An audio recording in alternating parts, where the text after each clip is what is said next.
கால இனிப்புகளில் மிகவும் பிரபலமானது இந்த கேண்டி கேன். நம்மில் பலர் இதை கிறிஸ்துமஸ் தாத்தாவின் தடி என்று நினைக்கலாம். ஆனால் இது கேண்டி கேன் எனப்படும் ஒரு இனிப்பு வகை.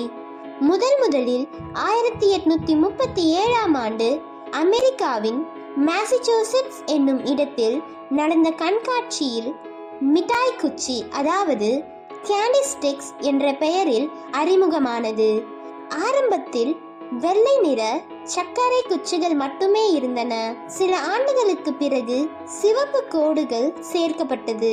1866 ஆண்டில் கேண்டி கேன் என்ற பெயர் முதலாக பதிவு செய்யப்பட்டது. 1874 ஆண்டில்தான் கிறிஸ்துமஸுடன் அவற்றின் தொடர்பு நிலைநிறுத்தப்பட்டது. ஆரம்ப காலத்தில் இவை வெறும் சர்க்கரை சுவையுடன் மட்டுமே இருந்தன.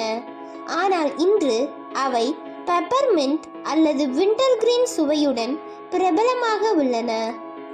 1920 ஆண்டு ஜார்ஜியாவில் பாப் மெக்கார்மக் இந்த கேண்டி கேன்களை தனது குடும்பத்தினருக்கும் நண்பர்களுக்கும் தயாரித்தார். அவை பெரிதும் பிரபலமாகி பாப்ஸ் கேண்டீஸ் என்ற நிறுவனமாக உருவானது. அவரது மைத்துனர் கிரேகரி ஹார்டிங் கெல்லர் மிஷின் எனப்படும் ஒரு புதுமையான கருவியை உருவாக்கினார். இவர் ஒரு கத்தோலிக்க போதகர். இது நேராக இருந்த மிட்டாய் குச்சிகளை தானாகவே வளைத்த கேண்டி கேன்களாக மாற்றியது. கேண்டி கேன்களை பற்றி நிலவும் ஒரு பிரபலமான கதையை பார்ப்போம்.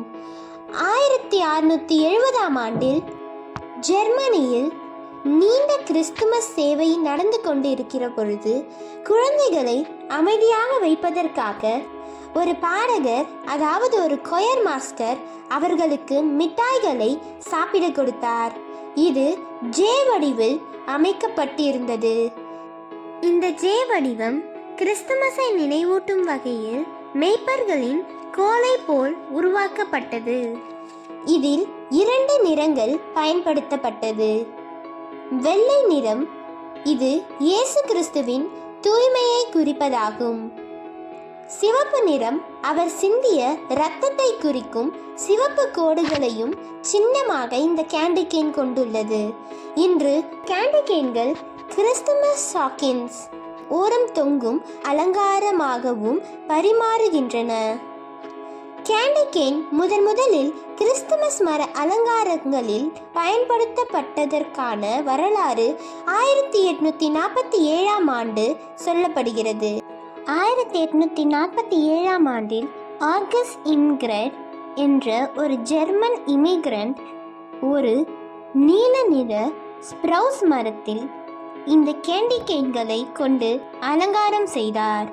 அந்த கேண்டி கேன் வெறும் வெள்ளை நிறத்தில் இருந்தது. அது அவர் குடும்பத்தினர் அனைவருக்கும் பிடித்திருந்தது. அதைத் தொடர்ந்து இந்த கிறிஸ்துமஸ் மரங்களை கேண்டி கேன் கொண்டு அலங்காரப்படுத்தும் வழக்கம் தொடங்கியது. கிறிஸ்துமஸின் இந்த இனிய நினைவுகளுடன் கேண்டி கேன் எப்பொழுதும் சிறந்த இடம் பிடித்திருக்கும்.